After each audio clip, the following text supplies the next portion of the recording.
Back on the Morning Brew with friends. Greg and I are talking about family stuff over the holidays. Your family's coming in, or are you going to visit them? I'm going to visit them. I'm going to North Carolina. That sounds I'll like fun. be gone for 2 Mondays. I'll miss you terribly. Oh, man, that'll be horrible.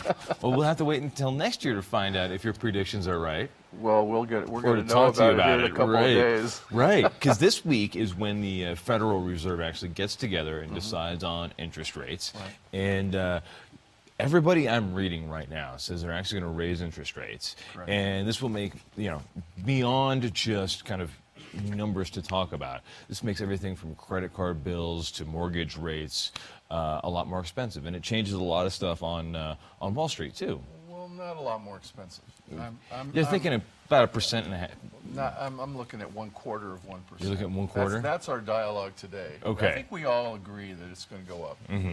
And there's people that are saying it's going to go up a full percent. Right. I've been reading some of those folks. I don't think it's going to go up more than 1/4% to 0.5%. Okay. I think a lot of this is the Fed is trying to signal that things are better, and things are better so we can raise the Federal Reserve discount rate. Well, you watch the jobs reports, and more people are hired right now. You watch the housing reports. Overall, like this year, there were a lot more homes sold, right? Right, a lot more homes sold. So for people who are looking at buying a home right now, I know it's kind of the slow season for you guys anyway, but for people who are looking at buying a home, should they jump on it like Monday or Tuesday of this week before the interest rates go up, or does it really matter that much? Because it's kind of been figured in, right? It doesn't matter that much because it has been figured in. If you look at the rates today, you see that we were running at 3.5%, 3.75% all year long when we were talking interest rates. Right. Now it's 3.875.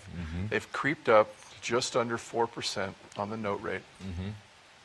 And that's an increase over what it had been. It had been solidly at 3 3/8 to 3.5%.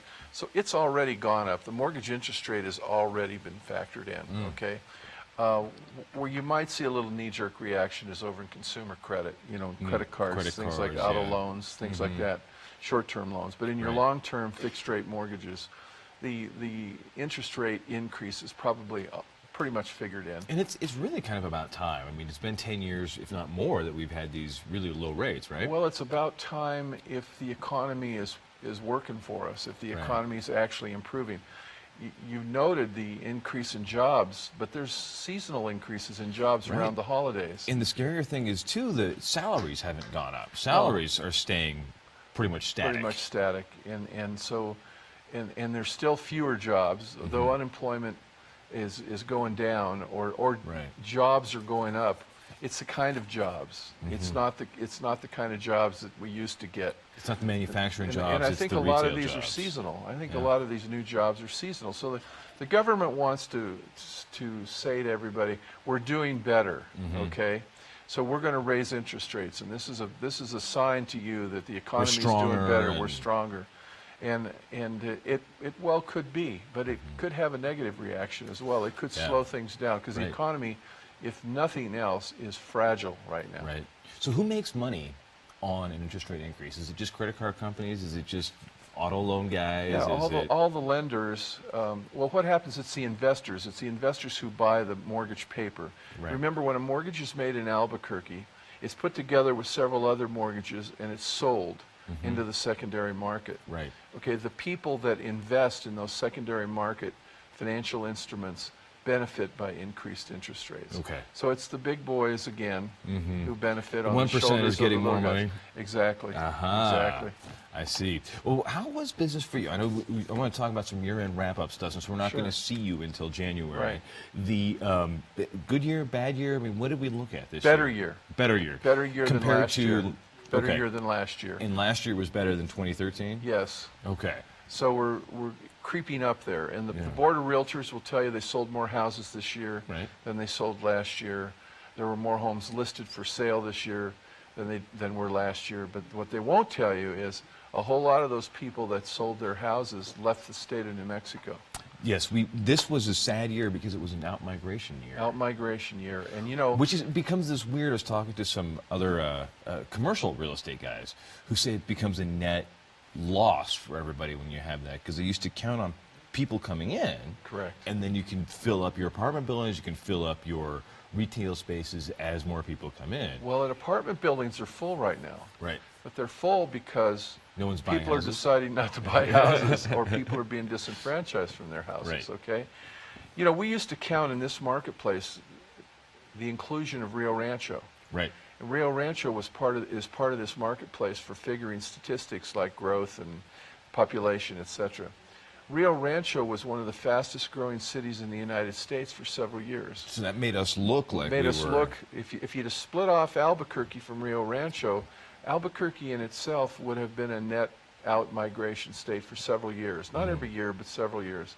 Now Rio Rancho isn't growing, obviously, because of the intel factor. Right. Rio Rancho is stagnant, Right. so it's not helping to boost the overall statistic Of of Albuquerque. residency in Albuquerque and employment in Albuquerque. Right. So we've seen a net decrease in business. There are metrics that are out that show us one of the worst cities in the United States I for was reading labor. about that just the other day. 350th. Did you read that? And also for home ownership. Very sobering. Very Right. sobering. Right. So we've got to, our city fathers and our state leaders really need to focus on this in 2016. Right. Really need to focus on economic growth.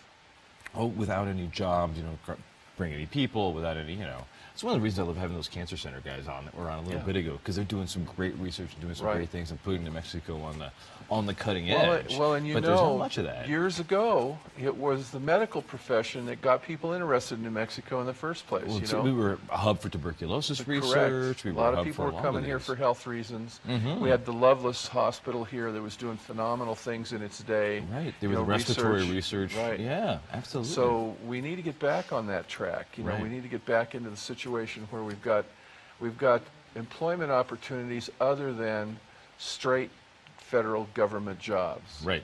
Okay. Right. We've got to get there. Right. And in your case, if that doesn't happen, your business and the overall mortgage industry could really suffer, right? Absolutely. Well, everything suffers, and Right. mortgages is the biggest ticket item that most consumers buy. It's a bellwether industry. It's for a all of us. bellwether, right? But it's how the mortgage business goes, and how the housing business goes, and how the real estate business goes. So goes the rest of the economy. How did the housing guys do this year? Better. Better, Everybody okay. did a little better, but the barometer is better against last year, which wasn't that good. Right. Okay. Right. What about for mortgage interest rates right now? Real quick, I think we got a graphic here. Right. They're still under 4%. Okay. Conventional's a little above 4%, but it Yeah. always goes a little higher than the government loans. Right. And then VAs are always nice and low. The VAs are always nice and low because there's very few closing costs to the veteran. All right. And then just say something real quick about first-time home buyers. Well, first-time homebuyers are getting more attention all the time, Yeah. and credit is loosening up for the first-time homebuyers. So, Love it. so first-time homebuyers, millennials, folks Right. that want to get in the get into home ownership for the first time, this is a great time for them. That's excellent. Well, we're going to be back in a couple of seconds with John and Brooke from Noonday on the Morning Brew with Friends. We're going to talk about some great holiday shows that they have coming up, and we'll get a year-end wrap-up from them, too, see how things are going on the Morning Brew with Friends.